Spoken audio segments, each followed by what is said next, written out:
ಹಾಸನದಲ್ಲಿ ರೈತರ ಮೇಲೆ ಹಲ್ಲೆ ಆರೋಪ ಕೇಳಿ ಬರ್ತಾ ಇದೆ. ವಿಂಡ್ ಮಿಲ್ ಕಂಪನಿ ಸಿಬ್ಬಂದಿ ಮೇಲೆ ಈ ಆರೋಪ ಕೇಳಿ ಬರ್ತಾ ಇರೋದು. ಅಲ್ಲಿ ವಿಂಡ್ ಮಿಲ್ ಕಂಪನಿ ಸಿಬ್ಬಂದಿಯನ್ನ ಪ್ರಶ್ನೆ ಮಾಡೋಕೆ ಅಂತ ರೈತರು ಹೋಗಿರ್ತಾರೆ. ಆದ್ರೆ ಪ್ರಶ್ನೆ ಮಾಡೋಕೆ ಹೋದಂತಹ ರೈತರ ಮೇಲೆಯೇ ಹಲ್ಲೆ ಮಾಡಿದ್ದಾರಂತೆ. ಈ ವಿಂಡ್ ಮಿಲ್ ಕಂಪನಿ ಸಿಬ್ಬಂದಿಗಳ ಮೇಲೆ ಆರೋಪ ಕೇಳಿ ಬರ್ತಾ ಇರೋದು. ವಿದ್ಯುತ್ ಹೈ ಟೆನ್ಷನ್ ವೈರ್ ಅಳವಡಿಕೆಗೆ ಜಾಗ ಕೊಟ್ಟಿದ್ರು ರೈತರು. ಜಾಗ ಕೊಟ್ಟ ಮೇಲೆ ಪರಿಹಾರ ಅನ್ನುವಂಥದ್ದು ಕೊಡ್ಬೇಕಲ್ವಾ? ಆ ಪರಿಹಾರವನ್ನ ಕೇಳಿದಕ್ಕೆ ರೈತರ ಮೇಲೆಯೇ ಈ ಸಿಬ್ಬಂದಿಗಳು ಹಲ್ಲೆಯನ್ನ ಮಾಡಿದ್ರಂತೆ. ಗುಂಪು ಕಟ್ಟಿಕೊಂಡು ದೊಣ್ಣೆಯಿಂದ ಹೊಡೆದ್ರಂತೆ. ಸದ್ಯಕ್ಕೆ ಹಲ್ಲೆ ಮಾಡಿದವರ ಬಂಧನಕ್ಕೆ ರೈತರು ಆಗ್ರಹ ಮಾಡ್ತಾ ಇದ್ದಾರೆ. ವಿಂಡ್ ಮಿಲ್ ಕಂಪನಿಯ ಸಿಬ್ಬಂದಿಗಳು ಇಲ್ಲಿ ಗುಂಪು ಕಟ್ಕೊಂಡು ಬಂದು ರೈತರ ಮೇಲೆ ಮುಗಿಬಿದ್ದು ಹಲ್ಲೆ ನಡೆಸಿದ್ದಾರೆ. ಗಮಗೇರಿ ಗ್ರಾಮದ ರೈತರಿಂದ ಆರೋಪ ಕೇಳಿ ಬರ್ತಿರೋದು. ಕುಷ್ಟಗಿ ಪೊಲೀಸ್ ಸ್ಟೇಷನ್ ಮುಂದೆ ರೈತರು ಜಮಾವಣೆಗೊಂಡು ಬಲ್ಡೋಟಾ ಕಂಪನಿ ಸಿಬ್ಬಂದಿ ವಿರುದ್ಧ ಆಕ್ರೋಶ ವ್ಯಕ್ತಪಡಿಸ್ತಾ ಇದ್ದಾರೆ. ಬಲ್ಡೋಟಾ ಕಂಪನಿಯ ವಿರುದ್ಧ ರೈತರು ಸಾಕಷ್ಟು ಆಕ್ರೋಶಗಳನ್ನೇ ಹಿಂದೆಯಿಂದಲೂ ಕೂಡ ಮಾಡ್ತಾ ಬರ್ತಾ ಇದ್ದಾರೆ. ಈಗ ಮತ್ತೆ ವಿಂಡ್ ಮಿಲ್ ಕಂಪನಿ ಏನಿದೆ ಆ ಸಿಬ್ಬಂದಿಗಳು ರೈತರ ಮೇಲೆ ಹಲ್ಲೆ ಮಾಡಿದ್ದಾರೆ. ಅದಕ್ಕೆ ಪೂರಕ ಅನ್ನುವಂತ ರೀತಿ ಕೆಲವೊಂದು ದೃಶ್ಯಾವಳಿಗಳು ನ್ಯೂಸ್ 18ಗೆ ಲಭ್ಯ ಆಗ್ತಾ ಇದೆ. ನೀವು ಸ್ಕ್ರೀನ್ ಅಲ್ಲಿ ನೋಡ್ತಾ ಇದ್ದೀರಾ. ಆ ರೈತ ಮಹಿಳೆಯಂತೂ ಕೂಡ ನೋಡದೆ ಆಕೆಯ ಮೇಲೂ ಕೂಡ ಹಲ್ಲೆಯನ್ನು ನಡೆಸಿದ್ದಾರೆ ಈ ವಿಂಡ್ ಮಿಲ್ ಕಂಪನಿಯ ಸಿಬ್ಬಂದಿಗಳು.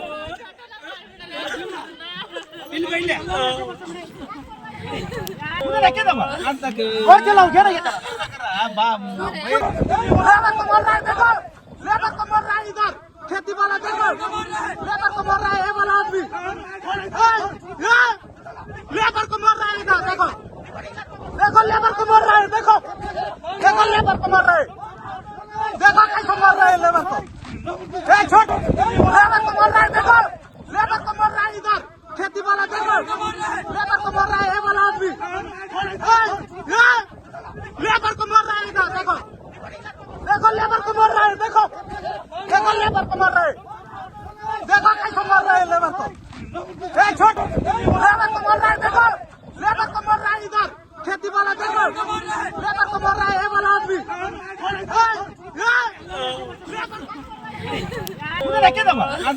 और चलाओ क्या ये मत हदरा भाई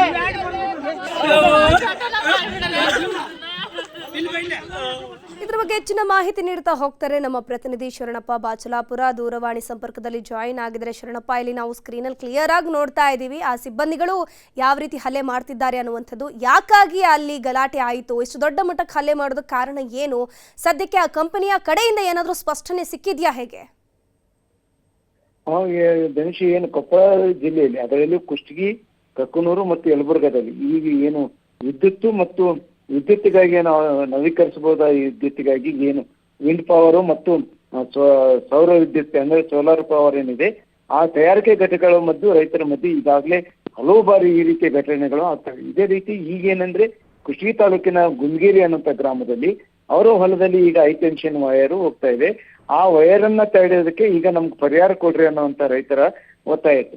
ಆದ್ರೆ ಪರಿಹಾರನ ಕೇಳೋದಕ್ಕೆ ಮತ್ತೆ ನಿನ್ನೆ ಅವರು ತಡೆದಿರೋ ಮಧ್ಯೆ ಇವತ್ತು ಮತ್ತೆ ಏನು ಸಿಬ್ಬಂದಿಗಳು ಏನು ಖಾಸಗಿ ಕಂಪನಿ ಸಿಬ್ಬಂದಿಗಳು ಅಲ್ಲಿ ಹೋಗಿ ವೈರ್ನ ಅಳವಡಿಸಲು ಹೋಗಿದ್ರು. ಆ ಸಂದರ್ಭದಲ್ಲಿ ಅವರ ಮಧ್ಯೆ ಏನು ರೈತರು ಮತ್ತು ಸಿಬ್ಬಂದಿಯ ಮಧ್ಯೆ ವಾಗ್ವಾದ ನಡೀತು. ವಾಗ್ವಾದ ಸಂದರ್ಭದಲ್ಲಿ ರೈತರ ಮೇಲೆ ಏನು ಖಾಸಗಿ ಕಂಪನಿಗಳ ಸಿಬ್ಬಂದಿಗೆ ಏನು ಅವ್ರ ಮೇಲೆ ಹಲ್ಲೆ ಮಾಡಿದ್ದಾರೆ ಅನ್ನುವಂತ ಆರೋಪ ಮಾಡಿದ್ದಾರೆ. ಅವಾದ ನಂತರ ಅವರು ಪೊಲೀಸರ ಏನು ಹಲ್ಲೆಗೊಳಗಾದ ರೈತ ಕುಟುಂಬ ಮತ್ತು ಗ್ರಾಮಸ್ಥರು ಕುಷ್ಟಗಿ ಠಾಣೆಯ ಮುಂದೆ ಜಮಾವಣೆಗೊಂಡಿದ್ರು.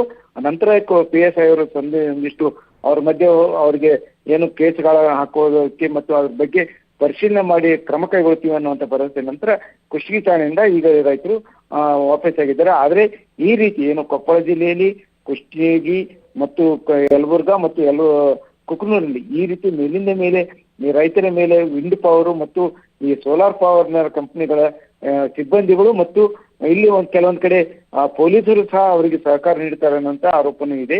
ಒಟ್ಟಾರೆಯಾಗಿ ಹೇಳೋದಾದ್ರೆ ಈ ರೀತಿಯ ಒಂದು ಇದಕ್ಕೆ ಕಡಿವಾಣ ಹಾಕಬೇಕು ಅನ್ನೋದು ಈಗಾಗಲೇ ಸಾಕಷ್ಟು ಬಾರಿ ಜನಪ್ರತಿನಿಧಿಗಳ ಕೆಲವು ಹೇಳ್ತಾರೆ, ಜೊತೆಗೆ ಇಲ್ಲಿ ಸಂಘಟನೆಗಳು ಹೇಳ್ತವೆ, ಜೊತೆಗೆ ಮಾಧ್ಯಮಗಳಲ್ಲೂ ಸಹ ಸಾಕಷ್ಟು ವರದಿ ಬಂದ್ರು.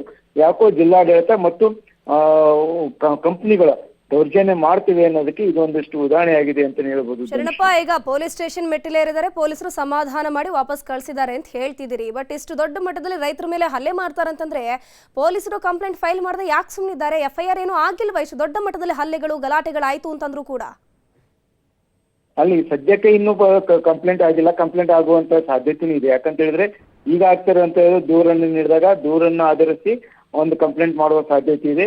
ಆದ್ರೆ ಇಲ್ಲಿ ಒಂದು ನಿಯಮವನ್ನು ಅವ್ರೇನ್ ಹೇಳ್ತಾರೆ, ಟೆಲಿಗ್ರಾಫ್ ಆಕ್ಟ್ ಏನಿದೆ ಅಲ್ಲಿ ಹೈಟೆನ್ಷನ್ ಹಾಕೋದಕ್ಕೆ ಅಡ್ಡಿಪಡಿಸಬಾರ್ದು ಅನ್ನೋಂತ ಏನ್ ನಿಯಮ ಇದೆ ಅದೇ ನಿಯಮವನ್ನು ಬಳಸ್ಕೊಂಡೆ ಈ ರೀತಿ ನಡೀತಿದೆ. ಆದ್ರೆ ಇಲ್ಲಿ ಹಲ್ಲೆ ಮಾಡುವಂತದ್ದು, ಅಲ್ಲಿ ರೈತರೊಂದಿಗೆ ಗಲಾಟೆ ಆಗ್ತಾ ಇರೋದನ್ನ ತಡಿಬೇಕಾಗಿದ್ದು ಪೊಲೀಸರ ಕರ್ತವ್ಯ. ಆದ್ರೆ ಇಲ್ಲಿ ಯಾಕೋ ಪೊಲೀಸರು ಸಹ ಅಲ್ಲಿ ಏನು ನಿರ್ಲಕ್ಷ್ಯ ವಹಿಸ್ತಾರೋ ಅಥವಾ ಏನು ಅಂತ ಗೊತ್ತಾಗ್ತಾ ಇಲ್ಲ ಅನ್ನೋಂಥ ಆರೋಪಗಳು ಸಹ ಇಲ್ಲಿ ಕೇಳಿ ಬರ್ತವೆ. ಧನುಷಿ, ಶರಣಪ್ಪ, ಈಗ ಈ ಜಾಗಕ್ಕೆ ಪರ್ಮಿಷನ್ ಕೊಟ್ಟು ಈ ರೈತರು ಅವರಿಗೆ ಹಸ್ತಾಂತರ ಮಾಡಿ ಎಷ್ಟು ಸಮಯ ಆಯಿತು? ಪರಿಹಾರ ಇನ್ನೂ ಕೂಡ ₹1 ಕೊಟ್ಟಿಲ್ವಾ? ಹೇಗೆ ಪರಿಹಾರ ಕೊಡದೆ ಅವ್ರ ಕೆಲಸವನ್ನ ಯಾವ ರೀತಿ ಆರಂಭ ಮಾಡ್ತಾರೆ ಅಂತ?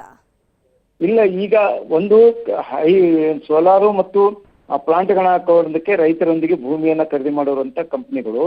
ಆದ್ರೆ ಅದಕ್ಕಾಗಿ ಬೇಕಾಗಿರುವಂತ ಟೆನ್ಷನ್ ಏನು ಹೈಟ್ ವೈರ್ ಹೋಗೋದಕ್ಕೆ ಲೈನ್ ಏನು ಅಲೈನ್ಮೆಂಟ್ ಐತಿ ಅದನ್ನ ಯಾವುದಕ್ಕೆ ಪರ್ಮಿಷನ್ ಇದೆಯಲ್ಲ ಅದು ಅವ್ರು ಎಲ್ಲಿ ಅಲೈನ್ಮೆಂಟ್ ಬರ್ತೋ ಅಲ್ಲಿಗೆ ಹೋಗ್ಬೇಕು. ಅಲ್ಲಿ ಏನು ರೈತರಿಗೆ ಪರಿಹಾರ ಕೊಡ್ಬೇಕು. ಆದ್ರೆ ಇಲ್ಲಿ ಪರಿಹಾರ ಕೊಟ್ಟಿಲ್ಲ ಅನ್ನೋದೇ ಈ ರೈತರ ಆರೋಪ. ಏನು ನಮ್ಗೆ ₹1 ಪರಿಹಾರ ಬಂದಿಲ್ಲ, ಕಳೆದ ಏನು 4-5 ತಿಂಗಳಿಂದಲೂ ಈ ರೀತಿ ಪರಿಹಾರ ಕೈಗಳಿರ್ತಾರೆ. ಆದ್ರೆ ನಿನ್ನೆ ದಿನ ನಾವು ಹೋಗಿ ತಡೆದಾಗ್ಲೂ ಏನು ಸಿಬ್ಬಂದಿಗಳು ಸ್ವಲ್ಪ ಸುಮ್ಮನಾಗಿದ್ರು. ಆದ್ರೆ ಇವತ್ತು ನಮ್ಮ ಮೇಲೆ ಹಲ್ಲೆ ಮಾಡಿದ್ದಾರೆ ಅನ್ನುವಂತ ಆರೋಪವನ್ನು ಅವ್ರು ಮಾಡ್ತಾ ಇದ್ದಾರೆ. ಧನುಷ್, ಥ್ಯಾಂಕ್ ಯು ಶರಣಪ್ಪ ಬಾಚಲಾಪುರ ತಮ್ಮೆಲ್ಲ ಮಾಹಿತಿಗಾಗಿ.